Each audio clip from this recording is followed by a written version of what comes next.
おそらくこの神木を反動止めにして発射したのでござる。愚か者め、そんな武器でこの私を倒せると思うのか。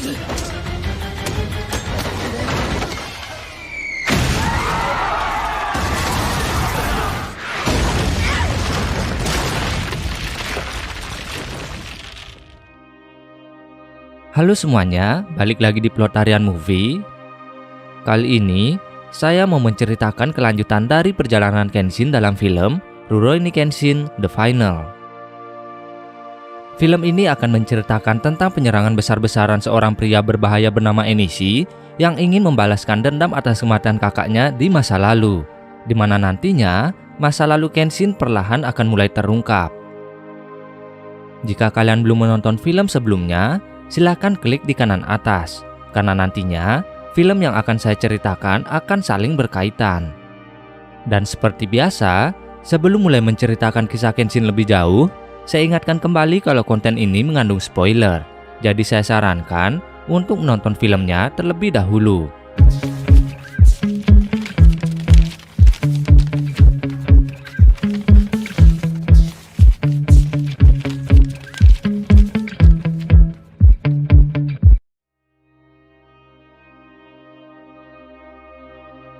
Film diawali di stasiun Yokohama 12 tahun setelah reformasi Jepang. Pada saat itu, Saito yang sedang bertugas bertemu dengan Enishi, di mana pada awalnya ia mengira kalau Enishi adalah orang Cina.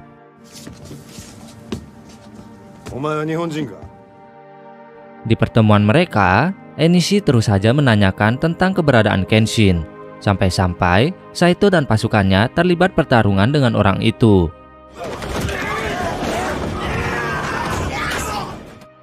Anehnya, setelah melakukan aksi hingga membuat keributan di seluruh stasiun, Enishi tiba-tiba saja secara sukarela menyerahkan dirinya. Beralih ke Kenshin, yang mana pada saat itu, dojo milik Kaoru mulai mendapat banyak murid dan guru baru. Diceritakan kalau pemerintah sengaja memfasilitasi setiap dojo yang ada di sana, karena pada tahun itu, ketegangan antara Cina dan Jepang kembali memanas sejak Cina berusaha mengklaim Okinawa sebagai wilayah mereka. Jadi karena itu pula, jika peperangan besar benar-benar pecah, para pemuda yang belajar di dojo akan dengan mudah direkrut sebagai tentara.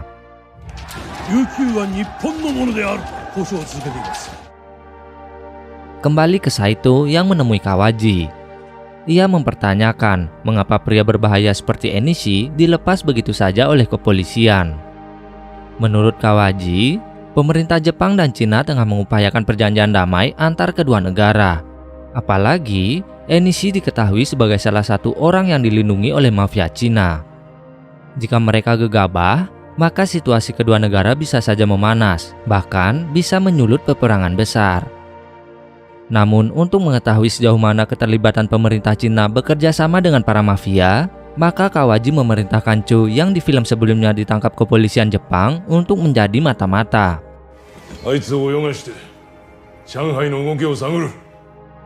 Di malam harinya, Enishi yang dibebaskan mulai mengumpulkan seluruh petarungnya. Lalu ia kembali membuat kekacauan dengan memerintahkan Hyogo menembakkan meriam tangan ke arah kota tempat Kenshin berada.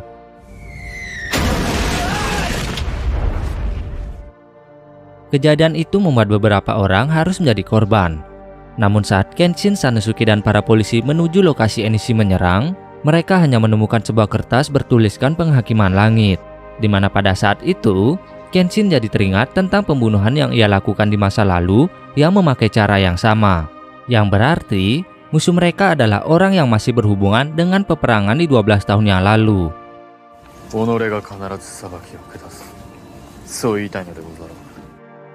Meski mereka belum mengetahui siapa pelaku penyerangan itu, namun Saito mulai mencurigai Enishi yang secara kebetulan sebelum ditangkap selalu menanyai tentang keberadaan Kenshin.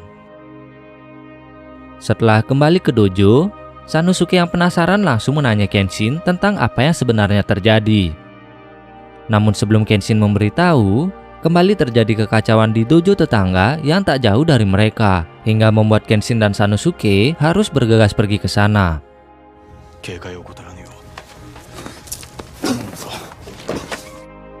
Lalu saat sampai, Kenshin langsung menghadapi salah satu orang suruhan Enishi.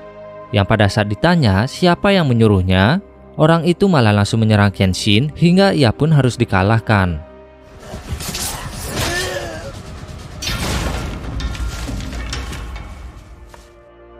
Di sisi lain, Sanosuke pergi ke kantor polisi untuk memberitahu para petugas. Tapi sayangnya, seluruh polisi yang ada di sana berhasil dilumpuhkan.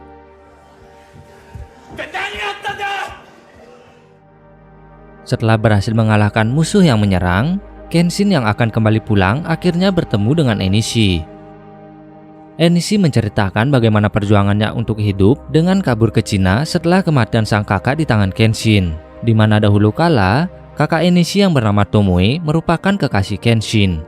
Setelah memberitahu rencananya untuk membalaskan dendam ke seluruh orang-orang yang Kenshin kenal, Enishi pun pergi begitu saja. Di sisi lain, Kawaji mulai mengumpulkan para polisi untuk mewaspadai serangan lanjutan dari orang yang masih belum mereka ketahui. Apalagi, banyak petugas dan salah satu kepala polisi telah menjadi korban.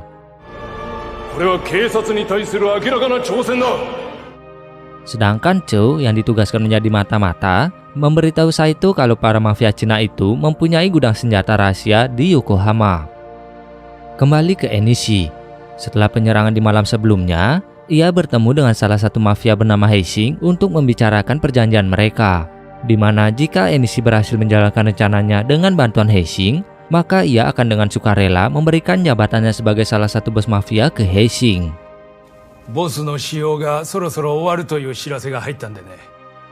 Berpindah ke Kenshin lagi.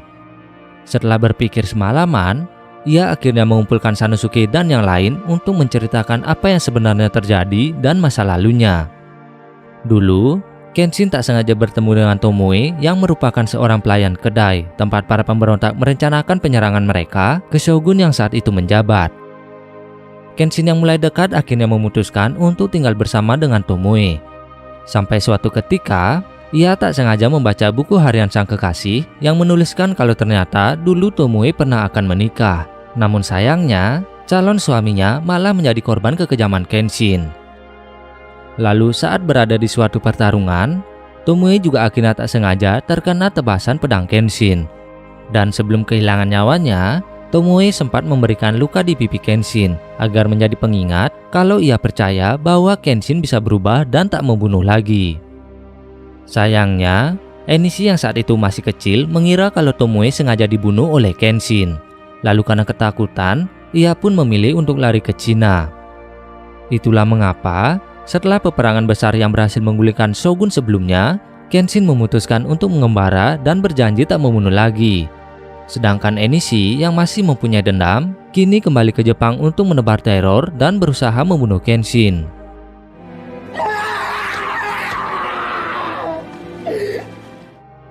Kembali ke Misao. Pada saat bertemu seorang biksu, ia malah diminta untuk mengembalikan buku catatan milik Tomoe yang ditemukan sang biksu ke Kenshin. Lalu setelahnya, ia pun akhirnya pergi ke dojo bersama Aoshi. Namun karena Kenshin tak ada, jadi Misao menitipkan buku itu ke Kaoru. Sedangkan Aoshi langsung pergi dari sana dan berkeliling kota karena sebelumnya ia mendengar kabar bahwa akan ada peperangan besar yang disebabkan oleh Kenshin. Malamnya, tanpa diduga, Enishi kembali melakukan serangan yang lebih besar dari sebelumnya. Bahkan kali ini, ia langsung mengerahkan seluruh pasukannya hingga banyak korban jiwa berjatuhan.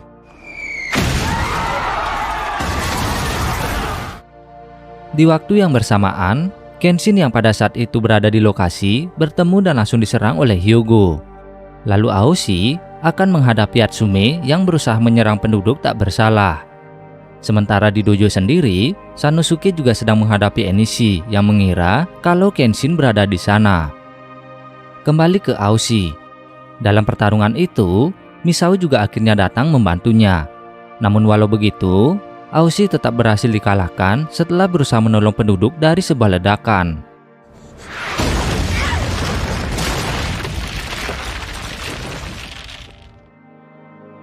Di sisi lain, Kenshin berhasil mengalahkan Hyogo hingga pria itu pun berhasil ditangkap oleh polisi. Namun saat kembali pulang, ia mendapati kalau seluruh dojo telah hancur dan Sanosuke juga terluka cukup parah akibat pertarungannya dengan Enishi. Sebelum tak sadarkan diri, Sanosuke memberitahu Kenshin kalau Kaoru telah dibawa pergi oleh Enishi. Dan tak hanya itu saja, Kenshin juga menemukan tubuh Cho yang sudah tak bernyawa akibat dihabisi oleh Enishi yang mengetahui kalau Cho adalah mata-mata kepolisian. Sementara itu, Saito yang baru tiba setelah terlibat peperangan di Yokohama terlihat cukup marah setelah melihat akibat dari penyerangan yang Enishi lakukan, sementara dirinya tak bisa berbuat apa-apa. Singkat cerita, di malam selanjutnya, setelah mengetahui keberadaan Enishi, Kenshin pun bergegas pergi ke sana untuk menyelamatkan Kaoru seorang diri. Lalu saat sampai di lokasi, ternyata Banjin, Yatsume, dan seluruh pasukannya telah menunggu kedatangan Kenshin, hingga ia pun harus menghadapi semuanya seorang diri. Tak disangka, setelah Kenshin kewalahan, Misao, Sanosuke, dan Saito juga akhirnya datang ke sana membantunya, di mana Misao akan membalaskan dendam Aushi pada Yatsume, sedangkan Saito akan menghadapi Banjin. Melihat itu, Kenshin pun bergegas masuk ke sebuah bangunan tempat Enishi berada. Namun di dalam sana, Heising bersama pasukannya juga telah menunggu.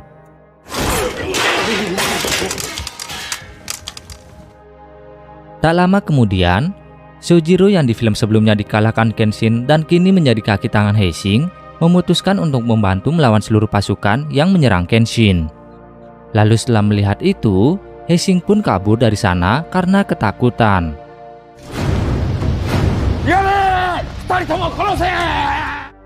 Masalahnya, karena pasukan musuh terus berdatangan, Sojiro meminta Kenshin untuk segera pergi mencari Kaoru, sementara ia sendiri akan berada di sana untuk bertarung melawan pasukan Heising. Beralih ke Misao, meski sempat kesulitan melawan Yatsume, namun ia tetap berhasil mengalahkan pria itu dan membalaskan dendam Aushi. Di sisi lain, Saito malah dengan mudah mengalahkan Banjin.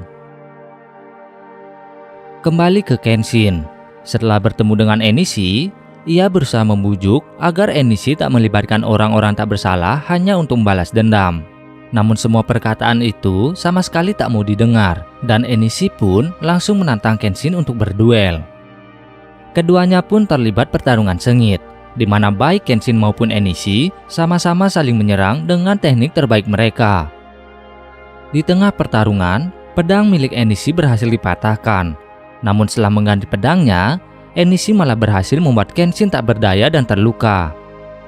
Meski begitu, mereka masih tetap bertarung hingga pagi datang, di mana kini keduanya mulai kehabisan tenaga dan sama-sama terluka.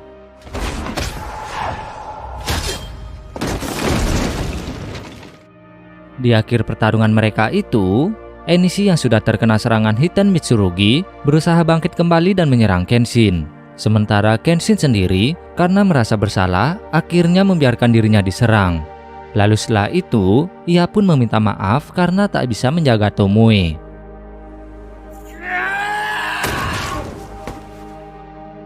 Tak lama kemudian, Heising diam-diam menembak Kenshin dari belakang.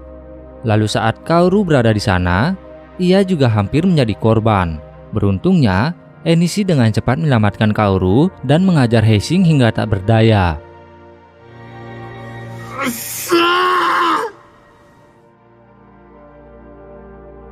Di akhir cerita, Enishi yang akhirnya dipenjara mendapat titipan dari Kaoru yang berisi surat dan buku harian sang kakak. Dari buku itu, Enishi pun mengetahui kalau meski Kenshin telah membunuh calon suami Tomoe, namun dendam sang kakak perlahan memudar hingga pada akhirnya memutuskan untuk hidup bersama Kenshin. Dan ia percaya kalau Kenshin bisa berubah dan bersedia merelakan nyawanya agar Kenshin tak membunuh lagi.